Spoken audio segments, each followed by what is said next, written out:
Bonsoir. 10 minutes à partager avec vous sur Radio Sensation pour votre émission du mercredi, l'immobilier en question. Parlons de la garantie Visale. Le visa pour le logement et l'emploi. Comment puis-je en bénéficier ? 2 experts pour m'accompagner dans cette émission. Jacques Cernet, agent immobilier à Bernay, bonsoir. Bonsoir Pascal. Xavier Ruher, courtier en prêt immobilier à Bernay, bonsoir. Bonsoir Pascal. Donc, pour profiter du visa pour le logement et l'emploi, faut-il être éligible ou tout le monde peut-il y avoir droit, Jacques ? Alors, il faut être éligible. Il y a déjà un critère d'âge et puis il y a des critères de revenus.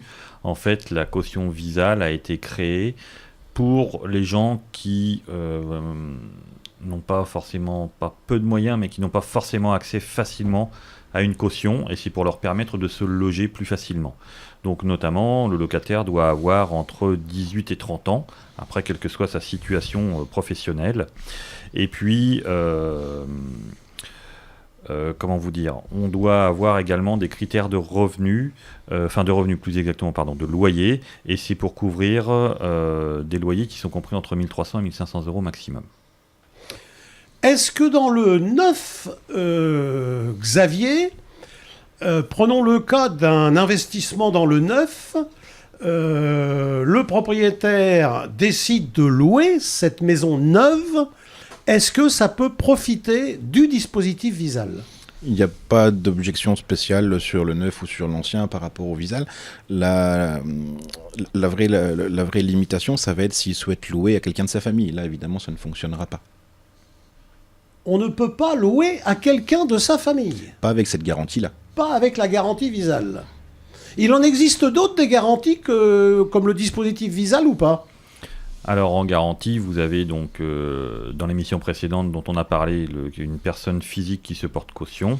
Et sinon, il y a des systèmes de garantie loyer impayé qui peuvent être contractés par les propriétaires ou qui peuvent être contractés par également les locataires. Et vous avez également des startups qui se sont lancées et qui permettent de se porter caution.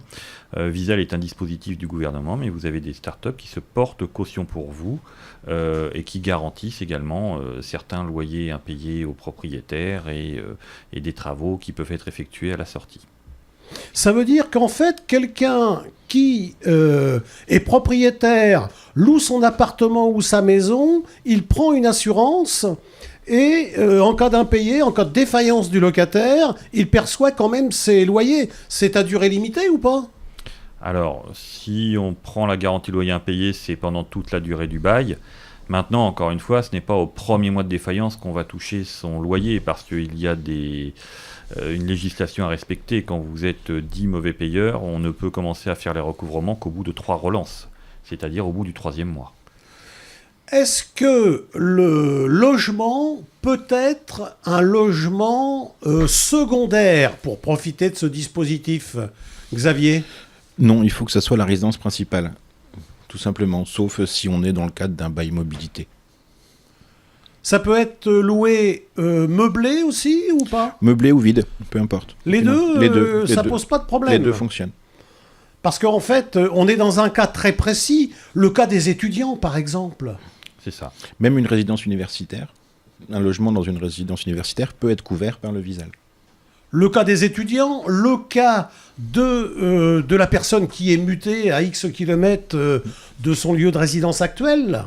Le cas du jeune couple qui veut s'installer mais dont les parents refusent de se porter garant parce qu'il y a des histoires de famille. Vous avez plusieurs cas qui peuvent couvrir. Ce sont des gens qui ont les revenus nécessaires pour payer leur loyer, mais comme le propriétaire souhaite une caution, comme ils n'ont pas accès à un garant physique et s'ils sont un peu trop justes pour une garantie loyer impayé, la garantie Visale leur permet justement de proposer une garantie aux propriétaires. Vous nous avez parlé du bail à mobilité. C'est quoi ce bail à mobilité ? C'est-à-dire que si vous avez un travail qui se présente, vous venez d'être licencié, vous avez un travail qui se présente, j'en sais rien, dans le sud de la France, mais vous ne savez pas forcément combien de temps ça va durer, ou vous allez commencer un nouveau travail, mais vous avez une période d'essai. Traditionnellement, si on y va, il fallait trouver un logement meublé avec un bail d'1 an, avec un préavis d'1 mois, ou alors un bail de 3 ans, ce qui était compliqué, et quand vous arriviez avec votre propriétaire en disant je ne sais pas combien de temps je vais rester, votre dossier, vous étiez quasi sûr qu'il soit recalé. Avec ce bail de mobilité, on a une durée de 10 mois, ça vous permet de voir si vos périodes d'essai sont terminées, et éventuellement après vous vous installez dans la région, ou si ce n'est pas concluant, vous n'êtes pas engagé sur une période trop longue. Martine nous demande comment effectuer une demande visa avant de signer le bail. Parce que la demande visa doit être effectuée avant la signature du bail, pendant la signature du bail ou après la signature du bail ? Avant. Ça doit être fait avant, mais il suffit de s'inscrire simplement sur visal.fr. Vous avez à télécharger un formulaire qui est spécialement conçu pour ça, et vous le remplissez tout simplement. Tout simplement, voilà, on rappelle bien aux auditeurs, on va sur visal.fr, on remplit un formulaire et on attend le retour. C'est exactement ça. Il faut savoir aussi que les professionnels de l'immobilier peuvent aider le locataire à remplir leur demande Visal en ligne. Et effectivement, il faut le faire avant la signature du bail, parce que quand nous avons le dossier pour le présenter au propriétaire, il faut qu'on ait la confirmation ou l'infirmation de la garantie Visal pour dire au propriétaire, nous avons une garantie à vous proposer en complément du dossier locataire. C'est ça, c'est impératif de bien expliquer qu'il faut faire la demande du visa avant la signature du bail. Sinon, c'est pas la peine après, on pourra rien avoir après. Et en cas de recherche, c'est un plus pour le locataire, parce que quand il arrive et qu'il connaît à peu près le loyer qu'il veut mettre sur la région et qu'il dit j'ai déjà le dossier Visal accepté, c'est un plus pour présenter son dossier. Et donc ensuite, vous remettez au bailleur ou l'agent immobilier remet au bailleur le visa, et là vous pouvez monter votre bail, enfin vous pouvez faire signer le bail à vos locataires. Exactement. Et le bailleur, avec un espace personnel qui lui est aussi dédié, peut vérifier l'authenticité de tous les documents et de la garantie. Alors, pour conclure, messieurs, quels sont les avantages du dispositif Visal ? Il permet à des gens qui n'ont pas forcément un environnement familial favorable, on va dire, de pouvoir se loger. Il permet aux gens aussi qui doivent déménager pour des raisons de mutation professionnelle de pouvoir se reloger plus facilement avec des garanties. Il aide les jeunes aussi beaucoup dans leur première recherche d'appartement, quand ils démarrent seulement. Par exemple, quand on a moins de 30 ans, une simple promesse d'embauche peut suffire à avoir une garantie Visal. Et ça leur met vraiment le pied à l'étrier dans la vie active et dans leur premier logement.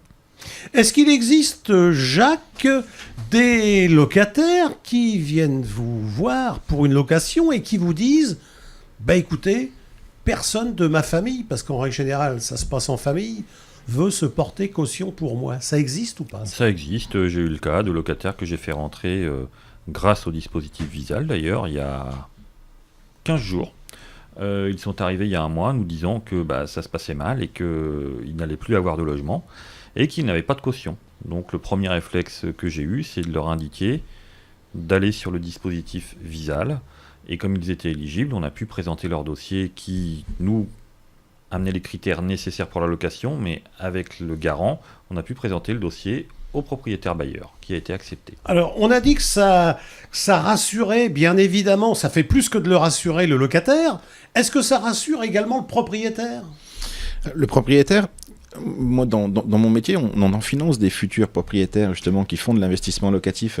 Et effectivement, ils s'endettent sur de longues années, ils mettent en jeu parfois leur bien personnel. Le fait qu'ils aient une garantie que leur loyer soit payé, c'est quelque chose qui est extrêmement important. C'est même ça, des fois, qui fait qu'ils achètent ou pas le bien et qu'ils font l'investissement.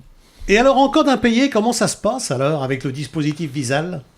En cas d'impayé, il faut le signaler comme tout organisme qui se porte garant. Il faut signaler l'impayé à cet organisme et après, selon les modalités, il va y avoir des modalités de remboursement. Cependant, encore une fois, quand vous avez un locataire qui ne paye pas, il faut d'abord, à la fin du premier mois, faire une première relance, à la fin du deuxième mois, une deuxième relance, et ensuite faire un commandement de payer, parce que vous avez un locataire qui peut très bien ne pas payer pendant 1 mois parce que souci temporaire, mais le mois d'après, il vous paye, donc ça remet les compteurs à zéro. Très bien, messieurs. L'émission est terminée. Merci, messieurs, d'avoir accepté l'invitation. Merci Pascal. Vous pouvez télécharger l'application Radio Sensation officielle pour nous retrouver en audio et en vidéo. Excellente soirée. À mercredi prochain à 19h35.